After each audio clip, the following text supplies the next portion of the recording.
afternoon. Good afternoon. Welcome to the City Council Budget Workshop for July 19, 2023. We're going to hear from Art and History Museums of Maitland and Maitland Public Library. And I think our first up is, judging from the screens, will be A&H.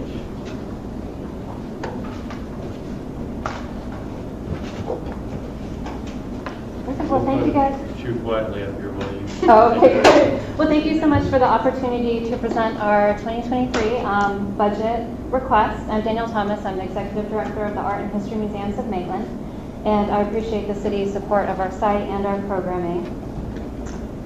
Now, I know you're all familiar with our site, but as a reminder of the scope of what we do, we have 4 museums on 2 separate campuses. This includes the Waterhouse Residence, the Maitland History Museum, the Telephone Museum, and the Maitland Arts Center.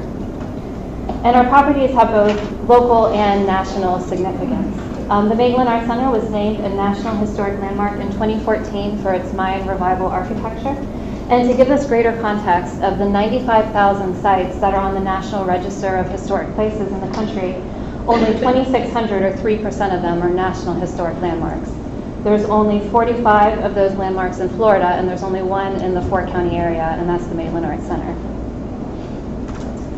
And it's not just a site that's nationally significant. Andre Smith was an incredibly prolific artist. He was widely exhibited during his lifetime, including alongside Georgia O'Keeffe at MoMA, the Museum of Modern Art in New York. And today his work is held in national collections. This includes the Smithsonian and the Library of Congress. So A&H has the largest collection of his work in the world with over 2,000 pieces, and much of that work belongs to the city. So this is the city's art collection. Okay. And today the site is a vital part of the cultural fabric of Maitland. The center attracts over 30,000 visitors annually. Approximately 25% of those are outside of the 4-county area, so they're visitors. So the site not only contributes to Maitland's unique sense of place, but it also contributes to the local economy by bringing in visitors who spend their money here at local businesses. And I want to highlight some of our successes over the last year. We've had a wonderful year. The first thing I'm very excited to share is that as of May, Maitland residents now receive free membership at the A&H. So if anybody here is a Maitland resident and hasn't signed up, it is free. And there's a lot of benefits that come along with that. Free admission into the museums year-round. Free admission into our opening parties. It's also free admission to Bach Towers and early bird registration on art school, museum store discounts. So wonderful benefits with that. We have close to 300 members right now, and about 45% of those are Maitland residents. And we also made a lot of efforts to expand our community access last year. The first step we took in February is we started reopening our museums again on Wednesdays. And this is the first time since we had reductions in state funding in 2017 that we've been able to reopen on Wednesday. So our hours are Wednesday through Sunday, 11 to 4. And in addition to our regular Wednesday hours, we also started a new monthly event, last Wednesday's Art After Hours at the A&H. These special evening hours include free admission for everybody on the last Wednesday of the month from 5:30 to 8. And tours of the exhibition are offered with our chief curator at the beginning of the evening. We have happy hour in the Annie Russell Courtyard. We often have guest speakers on history topics on the same night.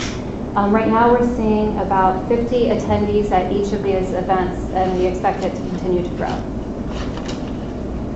And we also held our first free Family Day event in January. We've had 3 since then. These events are going to be held quarterly.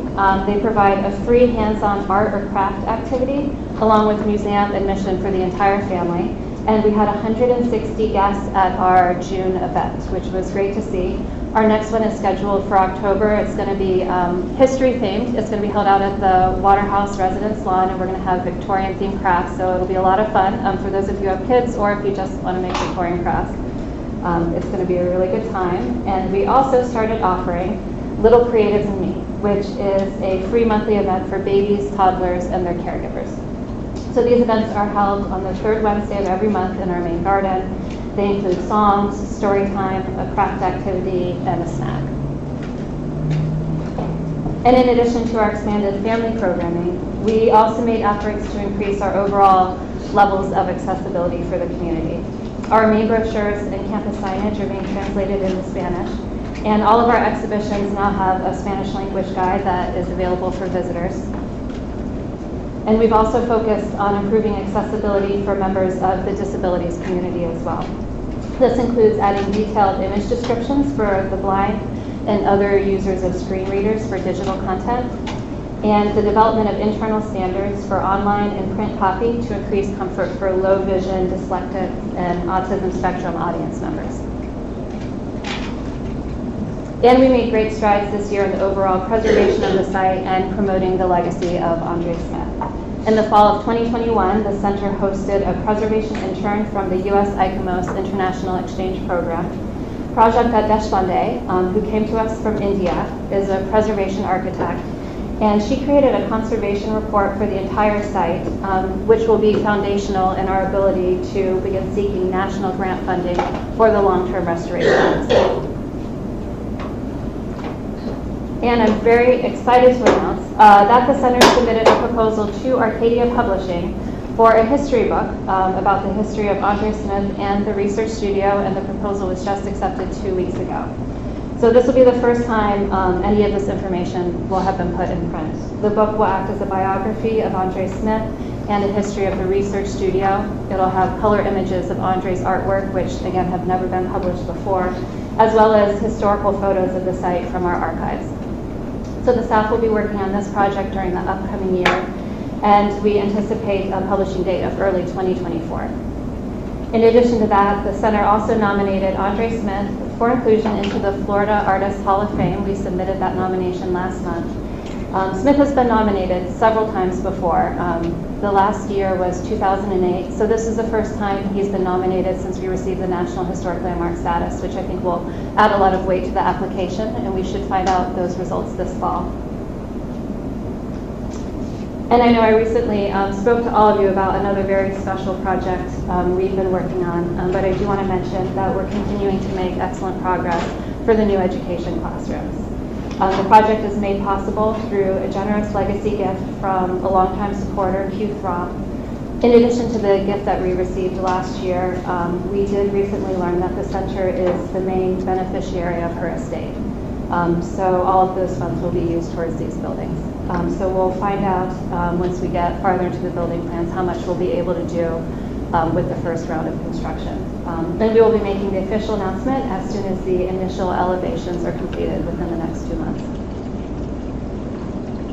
Okay, and now I'd like to share what we have planned for the upcoming year. This fall, we are revamping our Waterhouse Residence Tour Experience. The new tour experience is made possible through a generous grant from Duke Energy, and the grant is allowing us to install tablets with audio and video interpretations of each room so that guests can start self-touring. Currently, the tours are about 30 to 45 minutes in length. We can take 6 visitors at a time, so this will greatly expand the number of people we're able to reach. And as part of that, we will also be offering free admission to everybody when the museums are open on Saturday and Sunday at Lake Lily. So that should be mid-fall. We're going to launch that. And then we have an exciting season of exhibitions planned in our History Museum and our Art Gallery. We opened Fuma Chiliga in September, and this exhibition will tell the stories of Maitland's indigenous populations, beginning with the Timucua and up to the Seminole and Black Seminole population. Atatiki Museum on the Big Cypress Indian Reservation is agreeing to review the text for authenticity. And Dr. Neil Vaz of Seminole State College, who's an expert in the Black Seminole people, is co-curating the museum. And then in March of 2023, we are unveiling a new permanent history exhibition called Stories of Us. So this exhibition will share the story of Maitland through 5 pivotal points in Maitland's timeline, which are the history of Maitland's indigenous people, the settlement of Maitland and the shared roots with Eatonville, the formation of the Florida Audubon Society and growth of the citrus industry, the founding of the research studio by Jules Andre Smith, and then Maitland's rapid growth as an atomic-era bedroom community, complete with a vignette of a bomb shelter inspired by the ones that are in Domerick Estate. And this exhibition will be focusing on hands-on and interactive elements that'll tie into school curriculum too. So we're hoping that we'll really be able to capture the 4th grade curriculum with this, where they do need to study Florida history. And our art season is also very exciting. We are opening the season in October with In Between, Painting the Post-Immigrant Experience. All 3 artists featured in this show currently have studios at the center. Leo Cordovi and MJ Torrecampo both immigrated to the United States as children from Cuba and the Philippines, and Mayor Martinez is a first-generation Cuban Syrian American. So the work in the show explores identity, place, and how that has evolved and changed for them as they've come to this country. In February of 2023, Uncommon Form will open, and this show features the work of a former studio artist, Maxwell Hartley, and Bahamian artist, Kendra Frora. Both of these artists work in really large sculptural pieces and installations, and their work is both influenced by and reflects the natural landscapes of Florida and the Bahamas.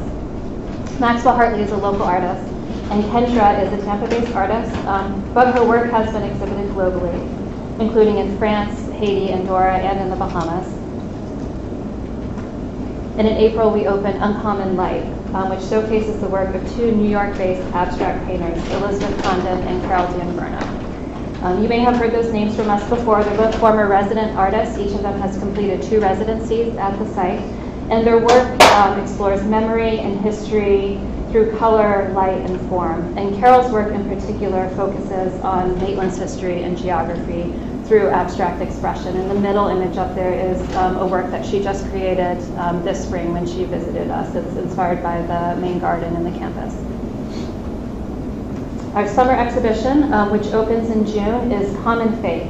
And this pairs the religious works of Andre Smith with the spiritual works of contemporary folk artist, missionary Mary Proctor. And the exhibition focuses on the common aspects of different belief systems. Mary Proctor is a Florida artist, and her work has been nationally recognized, including being featured at the Met in New York and the Smithsonian Museum. And the Andre Smith works that we're showing in the show were heavily inspired by the church congregations in neighboring Eatonville. So the work of both artists stems from a foundation of celebration, of joy, and this will be a really positive exhibition. And then rounding out the season for the next fiscal year, we'll be hosting photographer Monica Frizzell in an extended 10-week residency. She's visiting at the end of this year and will stay through January. And while she's with us, she'll be continuing her ongoing photographic project, Portrait of Us, which has taken her across the United States in a cargo trailer that she converted into a mobile darkroom. And when she gets to communities, she invites people in, she takes their portraits, she does oral histories with them. And in September of next year, we will showcase the work from her residency in an exhibition called Uncommon Bond. The exhibition will feature portraits and oral histories from the people of Maitland and Eatonville displayed side by side. And the idea of this exhibition is to celebrate the richness within the individual communities, but also in the beauty of the common roots and shared histories that the 2 towns have. And in addition to all of the great programming we implemented over the last year, we also have plans to continue to expand our youth and community programming in 2023. We'll be offering Girl Scout Badge Days beginning in September of this year, where Scouts can earn a Special Arts Center badge, and you don't have to be a Girl Scout to participate. We'll also be offering monthly homeschool days that will focus on rotating educational topics for homeschool groups. And next summer, we'll be hosting weekly family fun days in June and July. So these will be like our regular family fun days. They'll be free for the public. They'll be held during the week though, so that while kids are out of school, they'll have a place to go, and there'll be crafts and free admission to the museums. And we'll also be hosting open houses for our art studios in the fall and spring, so people will be able to come, visit the artists. We'll have music in the main garden. And like the rest of our programming, these will also be free events. So that's what we are looking forward to for the upcoming fiscal year. This year, we're asking that the city consider supporting the center in the amount of $336,000. This is 31% of our total operating budget, which is below the 35% limit specified in our lease. In the past several years, we've requested $306,000. So this is $30,000 more, and this increase is for specific projects to upgrade the visitor experience. The first project is to upgrade landscaping in the North Garden and the Germain Marble Lawn. Based upon costs for the West Garden expansion we did 2 years ago, we anticipate this coming in around $11,000. And the photo that you see is the north garden. You'll notice that there's 2 oak stumps in it. They came down a couple of years ago, and since then, the landscape has just been going through some microclimate changes, so we're ready to go ahead and reestablish permanent landscaping in there. We also have funds budgeted through another grant for a sculpture installation in that space. And the second project is $7,000 for lighting upgrades in the north garden, as well as the interior campus walkways, which would make the campus safer and more enjoyable after hours. And then the third project is funding for museum attendant wages that would allow us to reopen the museum on Tuesdays, fully restoring our hours prior to the reduction in 2017. So all of these projects can be viewed as one-time projects. The landscaping and lighting upgrades can be maintained by the center after the work is done. And for the wages, I'm confident that we'll be able to cover the staffing costs for the Tuesday hours in fiscal year 2024 through increases we made in our rental rates that were implemented a couple of months ago. We're going to see the increased revenue from that come in about a year from now, just due to how far out weddings schedule. So if approved, the city funds would allow us to expand Tuesday access to the museums 1 year sooner. So without the additional $30,000 that we're requesting for these 3 one-time projects, the $306,000 remaining for general operating support comes in at 29% of our total operating revenue, showing that the center is still steadily decreasing the amount of support that we're depending upon from the city. So I appreciate your consideration of our request. I'm grateful for the opportunity to present our highlights in our upcoming season, and I look forward to answering your questions. Okay, thank you, Danielle. Does anybody have any questions or comments? I just want to comment that I am so excited by your leadership and everything that you have been bringing to the center. You know, we do come out as often as we can to some of the events, and I'm really, really excited to see that you are continuing to enhance the engagements for families and to really find ways to make the center really relevant to everything that is Maitland and also everything that is, you know, the families who live in it. So I commend everything you're doing, and I'm very excited for our upcoming program. Thank you. Thank you. Yeah, I would echo that. I mean, it looks like this is something that the council has asked for several years about expanding the access to all Maitland residents, and you've made that for free and encourage everybody to come. So it just seems like it's a increase in accessibility and attendance for local folks. And I think once people in Maitland kind of understand, who have not had experience with it so far, if they're enticed to come in and get a free membership, they'll really understand what a gym it is. And so I appreciate all your efforts to make all that happen. We love the families. I have a question, if I may. You all hear me? Yes. Okay. Hey, they both said, Jack, pretty impressed when I started looking into it. You know, everybody has a membership, and I know 144 of those memberships that you had last year are Maitland residents. So, you know, you're monetarily looking at a loss there, plus, you know, the 17,000 that you raise at the door for museum admissions. That takes a hit too on that. So, you know, when I look at it all in all, you guys asking for an extra 30,000 for these much needed wages and landscaping and lighting. It's just pretty easy to say, yeah, yes for me. I had one question though when I was looking over everything, and this is for my own personal interest. In 2020, A&H had a net loss of $1,500, and I believe a few years before that, you had a little bigger loss. At the end of the year, when you have those losses, where do you pull that money from? Does that come from another fund that you have? Do you come to the city, ask for, you know, $1,500? Where do you kind of go for that $1,500? Yeah, that's a great question. We have substantial operating reserves, so we have a month's of expenses in our in cash, and then there's also a board designated account as well that we can pull on if we need to with our investments. Mm-hmm. Okay, yeah, and I also saw, I mean, even on top of that, I was looking at your experience department, and it's 80% supplies, and as we all know, supplies are going up, so I think this is a reasonable request, so thank you very much for everything you do. I appreciate, everybody up here has talked at some point about Maitland pride or sort of increasing awareness of the things that make us special, and I think MAHA is definitely one of those things, so I really... Can somebody turn on their microphone? Can you hear me, Vance? Oh, here. Now the record down. Can you hear me, Vance? Yes. Okay, we're on a delay. And I appreciate in particular the increased accessibility, as Mayor Lowndes said, with opening to families. We've enjoyed the family days. My kids love the telephone museum because they didn't realize that they had cords ever.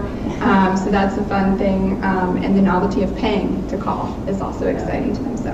But, and so the family fun days and also sort of the social events, the after hours, and also appreciate your efforts with accessibility with language and our ADA concerns as well. And especially too, I was excited about some of the history things, in particular the Eatonville-Maitland connection. We've discussed before that something is very important to me and to a lot of us, and something again that makes us really special here. So I really look forward to, and I think an investment in MAHA is an investment in Maitland, and I appreciate it. Thank you. Okay. Anybody else? Well, Danielle, thank you very much. Great, thank you so much. Look forward to all your programming. Great, thank you.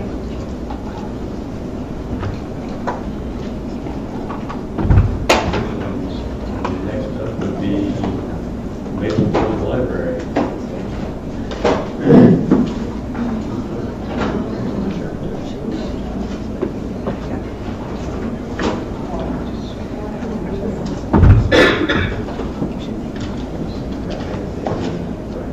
Hello, Stacy. Hello. Stacy Larson, Library Director. Thank you for having us back this year. When you started with Danielle's presentation, you said, don't mind us, we're just going to munch. It reminds me, my first and second year or so doing this, Maria used to say, hey, come a little early and get some lunch. Be like, I could possibly eat. Maybe we can go out after. So, you know, maybe we'll have lunch after. So this year is been quite a year for us. So we'll talk about some of the highlights. I look back and feel like we've just been crazy for the last 2 years as far as staffing and programs and the curbside and everything. But when it actually came time to put down a list of what we'd done, I was really impressed by us. So, as you know, our mission is to connect the community to a world of opportunities. And that's all kinds of opportunities: economic opportunities, educational opportunities, cultural, informational, recreational. We do a lot at the library. We help people find jobs. We help people find their next read. We help kids learn. And this is a thing that we love to do. So just as a very quick reminder of how we got to this place, the library was founded in 1896 by a group of concerned citizens. Clara Domerick provided 360 books to be the seed of that library. It started off in the local school teacher's house. It moved around a couple of times until the community raised $3,000 in 1906, which was matched by Lewis Domerick, and they built our current building. That building was run by the Maitland Public Library Incorporated, with, I understand, tons of fundraising letters to the community until 1972, when it needed to expand. So the deal was struck. The city said, we'd love to help you, but we can't expand any real estate we don't own. So y'all took ownership of our building and all of its contents. The library has a 99-year lease to operate all of those contents. So here we are. Today we are here for books, but we also focus a lot on experiential learning. I mean, the books are still important. People are still reading books.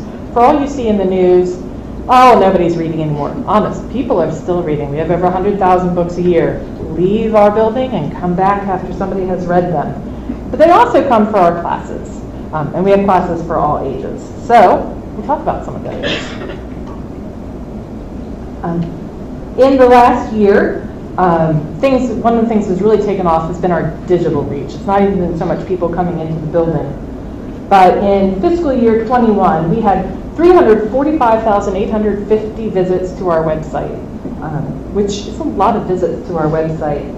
This year, just through the first 9 months, we've already had 264,522 of them. So I think people are getting a lot of their information now and using us as their portal to get out into the world. Door count has started to rebound after COVID. As you know, in 2020, the doors were closed for some of it. We did curbside only. And then we had also canceled things like story time in person. They were all virtual on Facebook and the web, on YouTube. But those things have started to come back, and so too have the people. So our door count so far is up 74% over this time last year. 2/3 of the households here in Maitland, and that's including all the new households that have been built, have at least one library card within the household.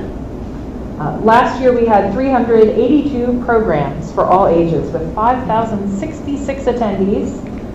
So far this year we've already had more than that. We've had 389 and 6,318 people have attended. We still have 3 months to go.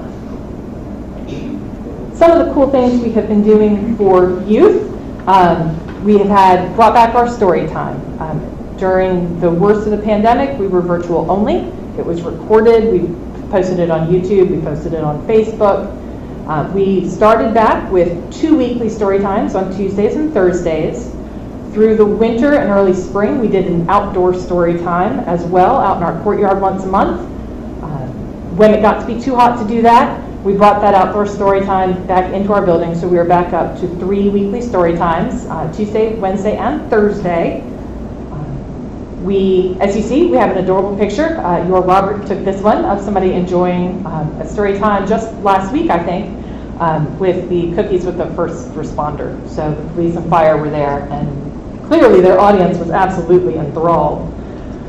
We still do a lot of make and take crafts. If you were a Storytime parent, you may remember the preschool stories used to always end with a craft. We haven't brought back the craft supplies, though I anticipate that will be coming up. Because one of the things we're going to do soon is break our story time back up into age groups. It's been in sort of all comers for now, but we'll go back to having preschool and toddlers and babies separate. But for now, the crafts are make and take, or take and make, and they have been very popular for all ages, for kids right up through adults. We started a new one this spring called the Tween Take and Make. We've revamped the name. It's now just Tweens Take and then ... whatever it is they're taking. So Tweens Take Salt Scrubs, Tweens Take Pumpkin Crafts, whatever it is. And that's for anybody 11 and up. We also, for the first time this summer, introduced a summer reading program for our teenagers. You tend to think of early elementary school age for summer reading, but we do have separate reading goals, reading prizes for 0 to 6, 7 to 12, 13 to 17, and then 18 and up. So this is the first year we've done one dedicated to the teenagers. Our biggest events haven't come back. We're looking forward to that though, but we found other ways to celebrate. So for example, instead of Winter Wonderland, we last year did the Penguin Party, and we had several hundred kids who could pick up their take and make event. It had recipes, it had crafts, they had the cutest little penguins, and you could have a party at your own place and celebrate winter with the library.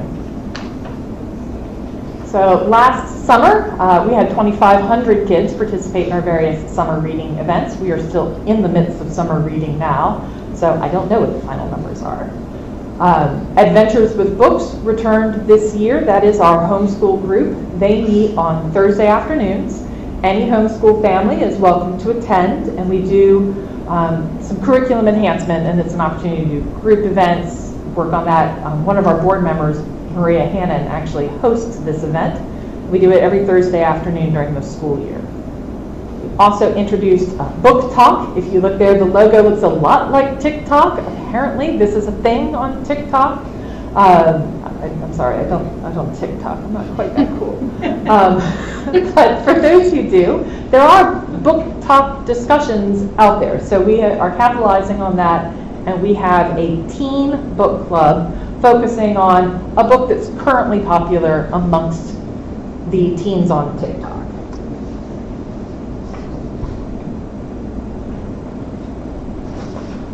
So we haven't ignored our grown-ups. We've done some very cool things. Last September, we introduced an event. Well, it's not an event. It's a take and make called Spice Club. And Nicole, who was our adult services librarian, is absolutely just tickled and proud of this thing. So each month, on the first Monday of the month, you can come pick up your Spice Club kit. Inside that Spice Club kit is a sample of a spice, information about its history, along with 3 to 4 recipes involving it. And then there's a cooking demo. We've done it when COVID numbers were lower. We did it in person. As COVID numbers got higher, we moved it back to video. As COVID numbers go lower, we'll go back to in person. A demonstration with some of those recipes. The July spice, if you haven't picked yours up already, is allspice. So come on in and get some allspice. We did last fall, July through September, we did a series called Calling Our Culture, and this was actually paid for with the Florida Humanities Council grant.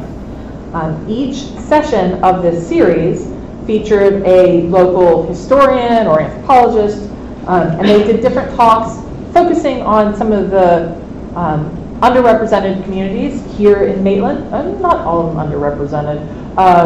The first one was an excellent talk. It was on the destruction of Rosewood. That was led by Vincent Adaju. We also had one by Marcia Jo Zarovitz, who has been very active in our Jewish Community Center, and hers was Jews of Florida, Centuries of Stories. We also had Stories of Florida, Tan Sabor, with Carrie Sue Ivar, talking about the Latino community here in Central Florida.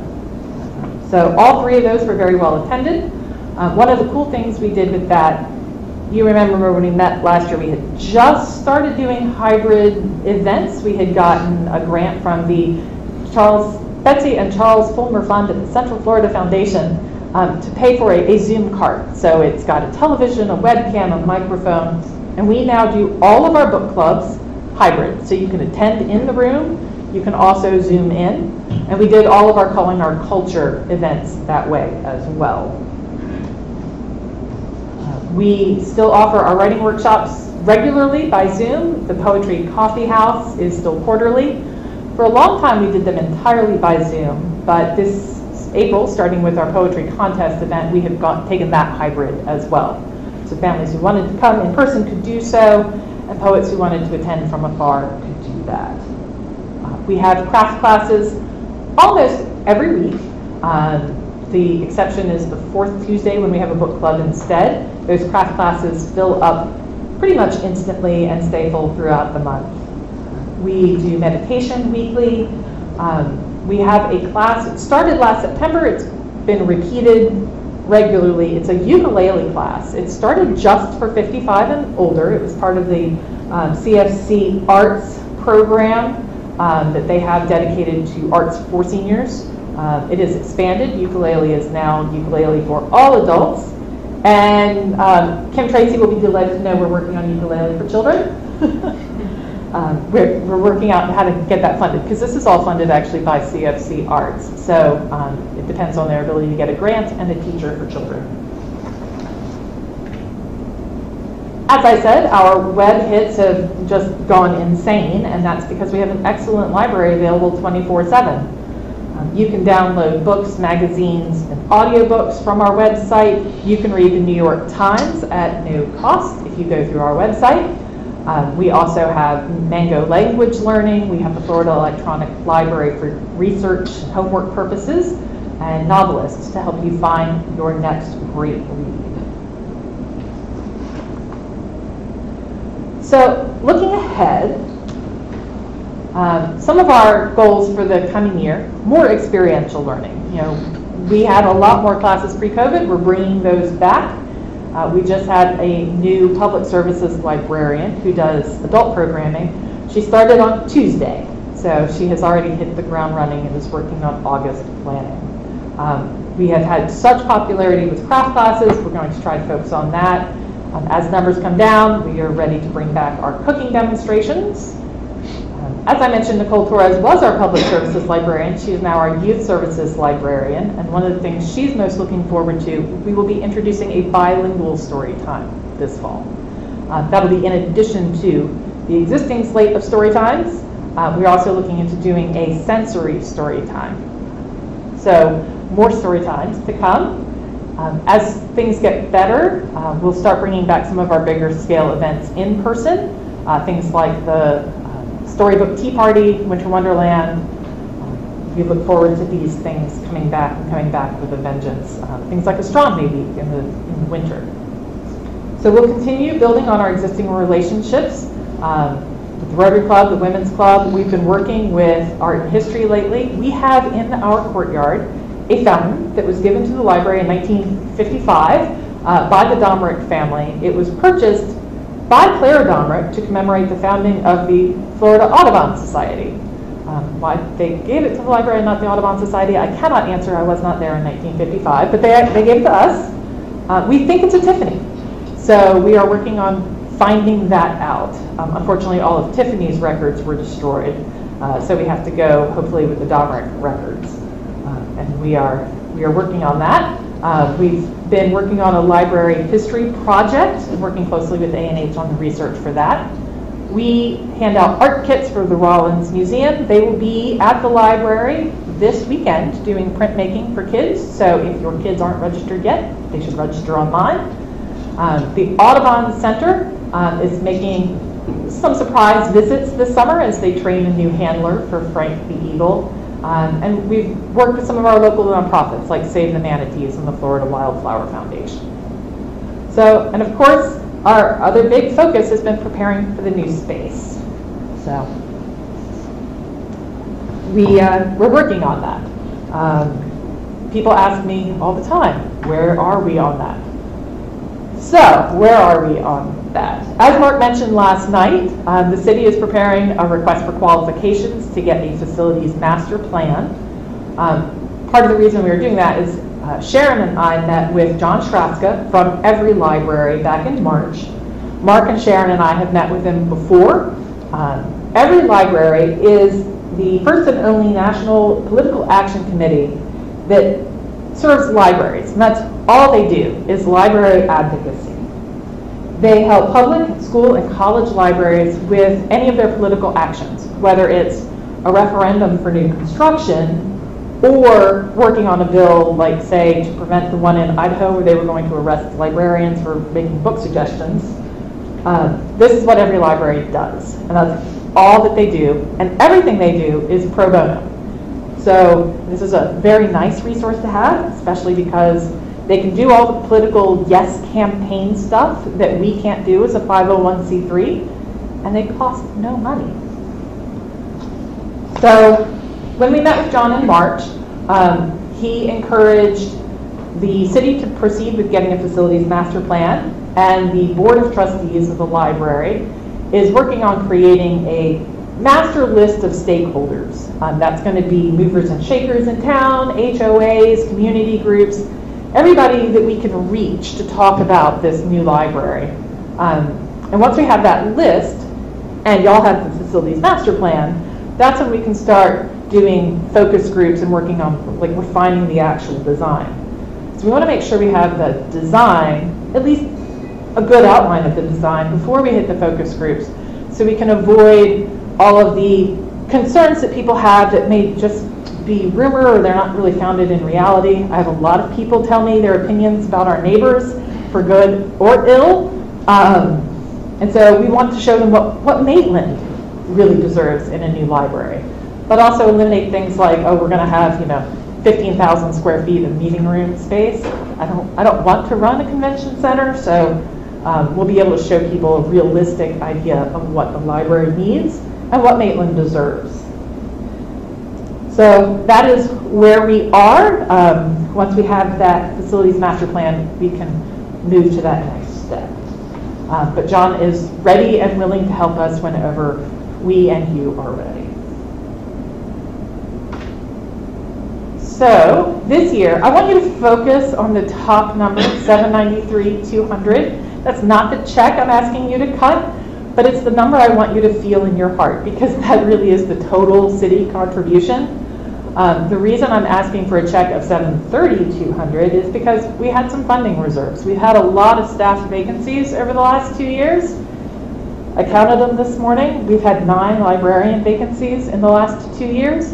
I only have 9 librarians, so it's been kind of a rough thing on the staff. But the silver lining here is we've got these reserves then that we can contribute back to our overall budget. But I don't want you to be stunned when in future years I don't have reserves and we have to go back to this number. So we're asking for 730,200. Just feel like your total contribution is 793,200.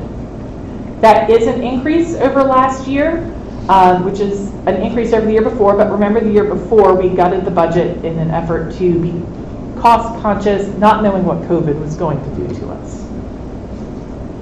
Other sources of revenue we have, we do collect fines.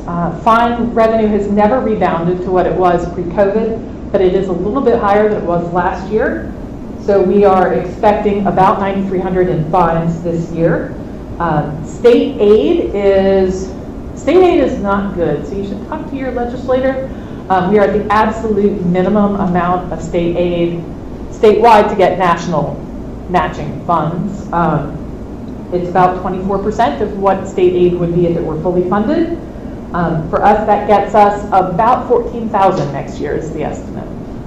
It's down from the high we had a couple years ago of 18,500, but it's better than last year's 11. So where is our increase coming from? Some of it, as Vance mentioned, was some rise in supplies, some basic inflation on some of our costs.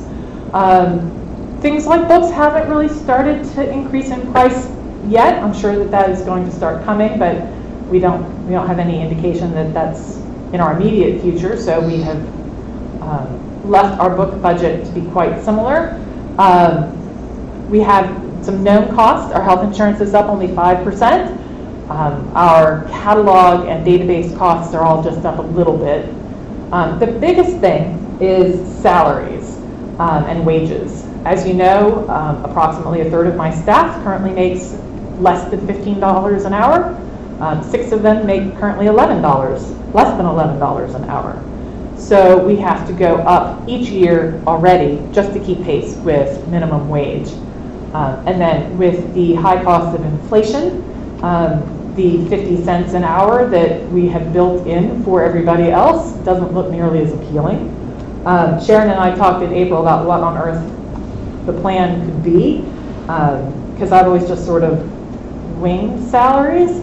And with her guidance, and I wish I'd gotten her guidance years before, we have tied this year's salary increase actually to the CPI where it was in April when this budget was completed. So there is a 6% raise for everybody unless you needed more than 6% in order to get to minimum wage for the coming fiscal year. Because as you know, the minimum wage is going up to 11 on October 1st. So those are all of our dollars, and we look forward to, we are now currently fully staffed. We look forward to staying that way and really getting back into the full swing of things. So I am thankful for your time. Please, I would love to entertain your questions. Thank you, Stacy. Does anybody have any questions? When you have assembled stakeholders to talk about sort of existing facilities and new or rehabilitation of facilities, have you thought about funding, applying for grants, getting some donors to help with any kind of facility improvements?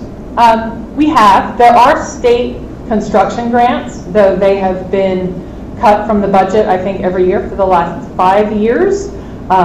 So there are a lot of state construction grant applications that would be ahead of ours. We would absolutely put our application in and hope that our state legislators also really advocated heavily for us. One of the things that we're doing The Board of Trustees last year voted to create a foundation. And that foundation, they'll be separate from us. They aren't going to have purchasing decisions. They're not going to be running the library. But their only purpose is going to be raising funds to help out the library. The goal wouldn't be for operating expenses. It would be for raising construction funds, raising, finding those people where you can call them up and say, hey, you got an extra $500,000. We'd love to maybe name a bench after you in the park. So Brian Stewart, who was our board president until last month, he has resigned. He is going to be leading the foundation. They are currently in the process of completing the articles of incorporation, getting a taxpayer ID, the certificate for solicitations. That is where they are in that process. But yes, he is getting together a collection of people who love to ask other people for money so that can help contribute to the construction costs. I think that would be a helpful part of this, because I think the city's got some also significant capital upgrades on some other facilities, so I think we can find something to help support that cause as well. That would be helpful. Yeah, we need today's Louis Domerick to step in. Well, and when you think about the founding of the library, and even a lot of it comes with initial donation, and somebody who wants to be a benefactor or a group or whatever. So I think to the extent that can be sought at, that would be helpful. Stacy, last night you were obviously here for the budget presentation, and there was a slide that Mark put up, which I'm trying to remember in my mind's eye what it looked like, but basically it was a slide where he was showing the Orange County costs for the millage rate, which pays for Orange County libraries, versus where we are at with the cost for you to run our library, and showing what a great deal it is for us as residents, that it is a much lower cost in order to have our own library. But given that Orange County residents, except for us, do pay that millage rate specifically to fund the libraries, do you think that there are any services that we in Maitland are specifically missing out on because we are not funding it through a millage rate like Orange County is, that we should actually have as services that are essential to our library's success in the future? There are two things that we hear, particularly from people who move from elsewhere in Orange County into Maitland. I'll tell you, I live in unincorporated Orange County, so I see that line on my tax bill every year. And I also still sometimes use their library. So they have a couple of things that people go, why don't you also have this? One of those is home delivery, which is pretty expensive to offer. And the reason Orange County has home delivery is they didn't used to have any branches. So unless you lived in downtown Orlando, you weren't going to get a library. So they started this program where they could bring the books to you. And now it is so entrenched, like I think my neighbors would probably march on the central branch downtown and mutiny if they took it away. The other thing that we get are requests for more ebooks. There is more money in our collection for ebooks, but some of the more is also the fact that Orange County's been collecting them a lot longer. I mean, it's like if you started up a brand new library of print books today, you're not going to have that back catalog. So we've only been offering ebooks. They started before I came to the library, but probably it's only been 10 or 11 years. And we do it through the Tampa Bay Library Consortium. We did increase our contribution to TBLC just for the purpose of buying more titles. There are 11 libraries in this consortium, and we all go in together to get that purchasing power. But people do wish we had more, and we get some requests for things like LinkedIn Learning, which is really, really expensive. Really, really expensive. We've had similar products in the past. We had Learning Express Library, which was a competing project, and I think it was 6 years ago, we were paying just over $7,000 a year for it, and we had 0 people use it. Not just not a lot, but literally 0 people logged into the system. So when they called, they're like, why don't you have LinkedIn Learning? I'm like, would you use it? Would you really, really use it? Because I can prioritize spending big bucks on something if it's going to get a big return on that investment. but 0 was not the return on investment that I'm looking for on that kind of product. So I guess to follow up, having previously lived in the city of Orlando and having loved the delivery service, I know that it's not necessarily practical for our city just because we are so small that starting a delivery service seems kind of like a crazy idea when you can't actually get to the library. But I do remember you talking at some point about doing like a bookmobile idea and being able to service the west side or to find ways to kind of do more outreach with the library services. Is that something that's in the mix? Or? It's always been sort of one of those dream things. Like I don't think we necessarily want to go whole hog on a bookmobile. I know I've certainly joked about like taking over some retail and opening up the western branch, and then maybe we, like open one up in Domrick and have the east branch, and so then we have the Maitland Library system and not just the single branch. I do think that there, especially as we put more apartments on the west, we've done more outreach to those apartments to encourage the people to come to us. But it could be a useful thing if we had like a little book vending machine. Those guys are about $50,000 to get a book vending machine, but then you could have people picking up their holds on the west side without having to cross I-4, which sometimes is an insurmountable barrier.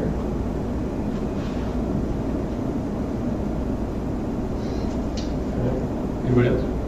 Just like I said to Danielle, the Maitland Library, I was a follower before I was a resident, so I used to come to the story times before I was allowed to check out books. But it was one of the things I was most excited about when I moved to Maitland officially was being able to get a library card, and it's been a part of my family's memories. And I just introduced my oldest child to like the coziness of sitting in the grown-up part of the library where she can be quiet and on a rainy day. So that is, I think, part of a lot of people's conception of community, and I'm familiar with the studies on and the ideas on what that looks like into the future. But and I enjoyed conversations that I've had with you and Sharon together before about also what would happen if there was a new building to the building that exists there and the history there and how that kind of connects to the Maitland Art and History Museum as well. So I think for me it's a priority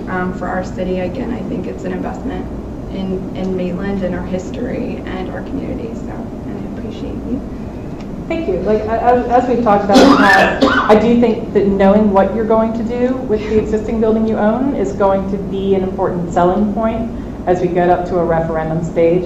People are very concerned. They don't want to lose their library. It does have a lot of nostalgia, and it's a beautiful building. Like it is charming and lovely. It's just, if you're in a wheelchair, you can't use it.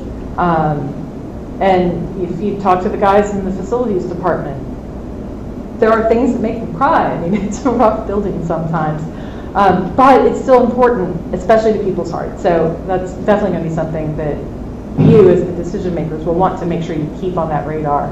And then as we do the design and going through that process, the one thing I've heard over and over from people is they want us to retain the warmth and the charm and the welcoming character of our library, even if in a new building it's new and shiny and has great gizmos, and they don't want it to be cold and sterile and modern and concrete. And that doesn't really fit the character of Maitland. So it's going to be important that we do a design that does fit the character of Maitland.